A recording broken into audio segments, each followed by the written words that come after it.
wabarakatuh. Bagaimana kabar Bapak hari ini?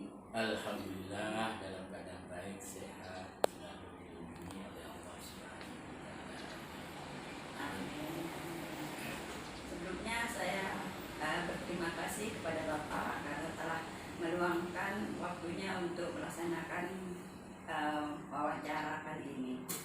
Perlu Bapak ketahui bahwa pelaksanaan wawancara kali ini adalah sebagian dari pemenuhan tugas saya di demonstrasi kontekstual modul 3.1, yaitu pengambilan keputusan berbasis nilai-nilai kebajikan sebagai seorang pemimpin. Perlu Bapak ketahui, hal ini saya lakukan di mana saya ingin mengetahui pengalaman Bapak tentang peristiwa atau kasus-kasus yang pernah Bapak hadapi sebagai seorang pemimpin. Di sini ada beberapa pertanyaan yang akan saya tanyakan kepada Bapak mengenai peristiwa atau kasus-kasus tersebut. Mohon izin Bapak ya. Untuk pertanyaan pertama, selama ini bagaimana Bapak dapat mengidentifikasi kasus-kasus yang merupakan dilema etika atau rujukan moral? Terima kasih. Sebelum kami memberikan jawaban, terlebih dahulu kami memperkenalkan diri bahwa nama saya adalah Hadori SPD sebagai Kepala Sekolah di SD Negeri Blega 1 ini. Kemudian kami mengucapkan syukur alhamdulillah karena dari beberapa guru yang ada di SD Negeri Blega 1 ini, satu terpilih menjadi calon guru penggerak. Semua itu atas kinerja dari Ibu Siti Komaria Sarjana Pendidikan. Mudah-mudahan dengan terpilihnya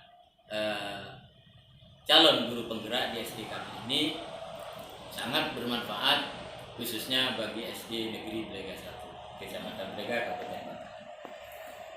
Baiklah, kami jawab pertanyaan itu. Yang pertama, kalau dilema etika itu suatu kasus di mana seseorang mengalami keadaan benar melawan benar, sedangkan rujukan moral adalah keadaan benar melawan salah. Ketika kita berhadapan dengan situasi rujukan moral, yang jelas akan memilih kebenaran. Itu jawabannya. Baik, terima kasih. Berikutnya ya Pak ya, pertanyaan yang kedua. Selama ini bagaimana Bapak menjalankan pengambilan keputusan di sekolah, terutama untuk kasus-kasus di mana ada dua kepentingan yang sama-sama benar atau sama-sama mengandung nilai-nilai kebajikan? Disinilah tentunya karena suatu keadaan di mana dilema etika pastinya terjadi pada diri Bapak. Bagaimana Bapak? Kita harus mengidentifikasi permasalahan-permasalahan yang terjadi di lembaga ini. Baru setelah itu kami mencari solusi-solusi, beberapa solusi, dan kita pilih satu solusi yang terbaik bagi yang punya kasus dan yang terbaik bagi lembaga. Baik, berarti dalam pengambilan keputusan di sini Bapak menganalisis ataupun mengidentifikasi permasalahan tersebut dan mengambil mana yang terbaik seperti itu Pak. Ya. Baik. Berikutnya, langkah-langkah atau prosedur seperti apa yang biasanya Bapak lakukan selama ini ketika peristiwa itu terjadi? Langkah-langkah yang harus kita laksanakan jika terjadi suatu permasalahan seperti itu. Yang pertama, kita harus mencari penyebab dan permasalahan-permasalahan apa saja permasalahan yang terjadi, kemudian apakah penyebab dari suatu kasus atau penyebab dari yang punya kasus ataupun terkait dengan kasus-kasus yang lain. Dan dari situlah kami ngambil beberapa identifikasi. Dari beberapa identifikasi itu kita mengajak guru untuk berdiskusi, membantu kami sebagai kepala sekolah di SD Negeri Belega 1 ini, dan kami sadar bahwa keputusan yang saya ambil itu belum tentu yang terbaik bagi lembaga SD Negeri Belega 1. Kira itu. Baik, berarti dalam hal ini langkah yang Bapak ambil setelah mengidentifikasi, kemudian mencari penyebabnya, kemudian melibatkan guru-guru untuk melakukan musyawarah. Iya. Pertanyaan berikutnya Pak ya, hal-hal apa saja yang selama ini Bapak anggap efektif dalam pengambilan keputusan pada kasus-kasus dilema etika? Yang paling efektif dalam memecahkan kasus ini, yang pertama kita ajak berdiskusi, bermusyawarah dari yang punya kasus. Baik itu kasus antara siswa dengan siswa ataupun kasus antara pendidik, tenaga pendidik dengan tenaga kependidikan.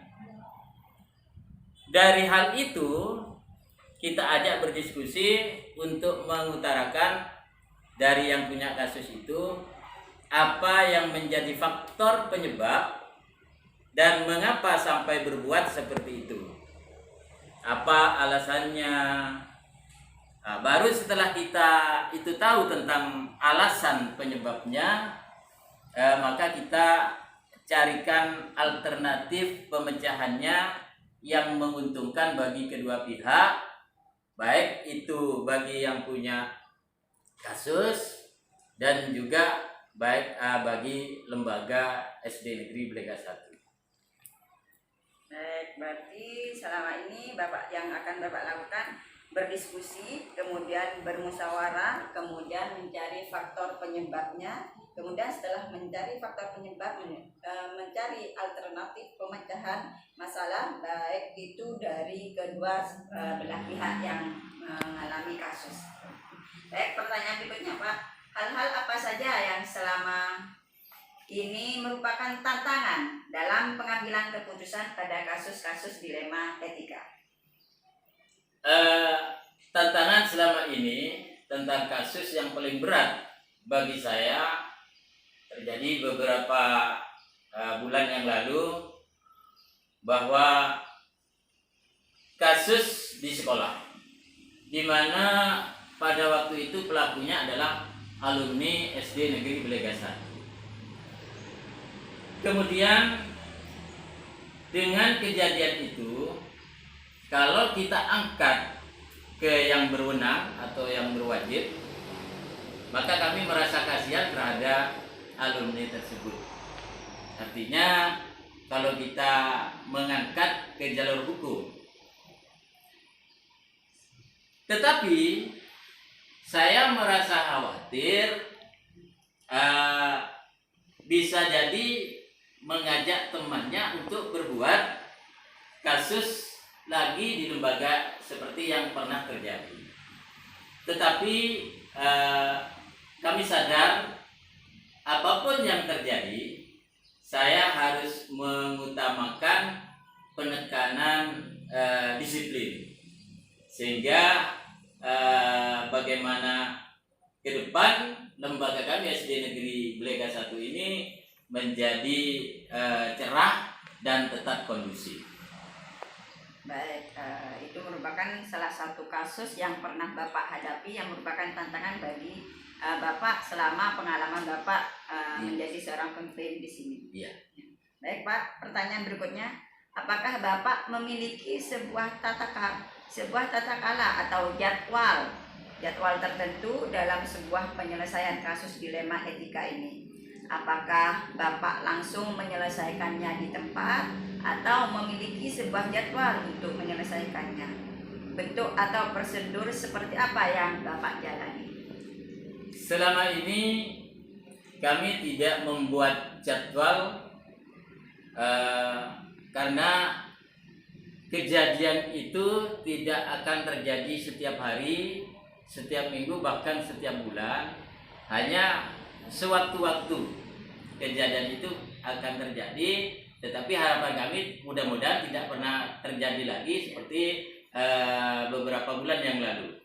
Dengan demikian, jika terjadi kasus lagi, kami langsung menyelesaikan pada waktu itu, sehingga permasalahannya tidak berlarut-larut.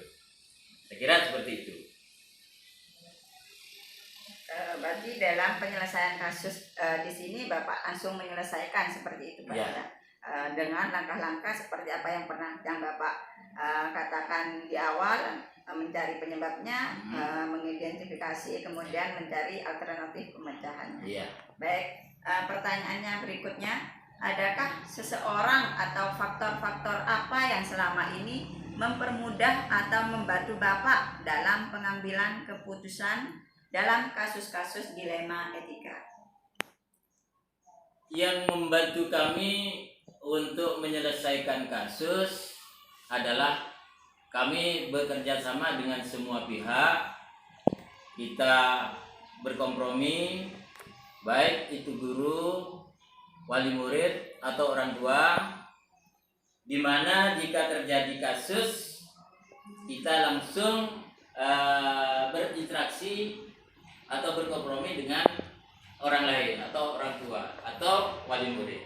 Namun kita tetap melihat kasusnya itu seperti apa, dan kalau sekiranya hal itu dapat kita selesaikan atau lembaga selesaikan, maka kita dapat menyelesaikan sendiri dan tanpa minta bantuan pada orang-orang lain, khususnya pada orang tua, guru dan sebagainya. Saya kira itu. Baik, berarti dalam kasus ini Bapak melibatkan semua pihak jika perlu, seperti itu, Pak. Misalnya warga sekolah, diantaranya ada wali murid, kemudian komite dan sebagainya, jika itu perlu. Tapi ketika Bapak melihat kasus itu dirasa kasusnya bisa Bapak tangani sendiri, maka Bapak selesaikan sendiri dengan cara kekeluargaan, seperti itu, Pak.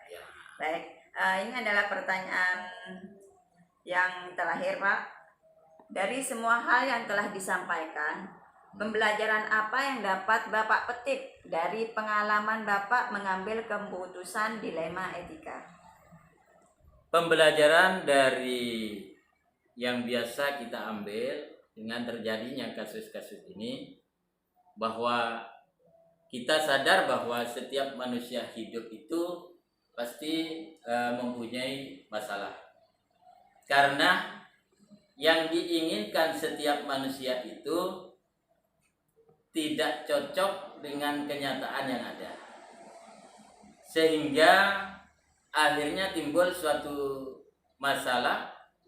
permasalahan, dan sebaik-baiknya manusia itu adalah mampu untuk menyelesaikan permasalahan dan menyadari bahwa setiap manusia itu pasti punya salah, sehingga kita sebagai manusia akan sadar kesalahannya dan sadar untuk memperbaiki, sehingga manusia itu semakin lama semakin menjadi manusia yang baik.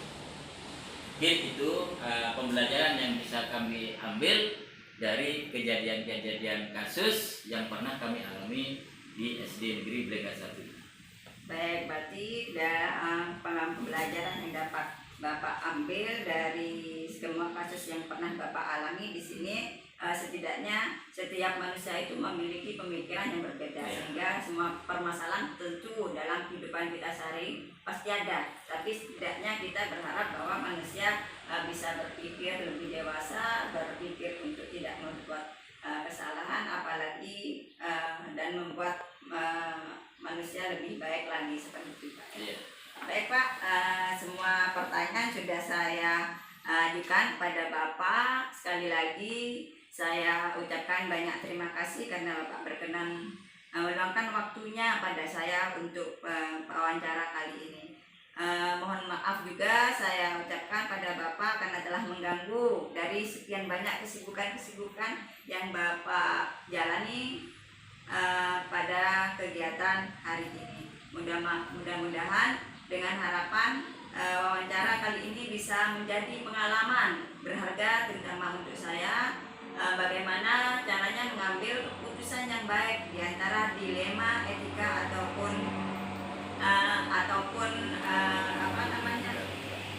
rujukan moral. Tentunya yang lebih sulit memang di sini dilema etika, karena di sini dilema etika masalah benar dengan benar. Lah itulah yang menjadi dilema bagi diri kita sendiri, yang mana mau tidak mau kita harus mengambil suatu keputusan yang tentunya tanpa merugikan orang lain, tetapi setidaknya keputusan itu sudah kuncinya sudah bisa bermanfaat untuk kita dan juga banyak orang seperti itu. Sekali lagi terima kasih Bapak atas waktunya. Saya akhiri dulu Pak perbincangan kali ini. Sekali lagi mohon maaf.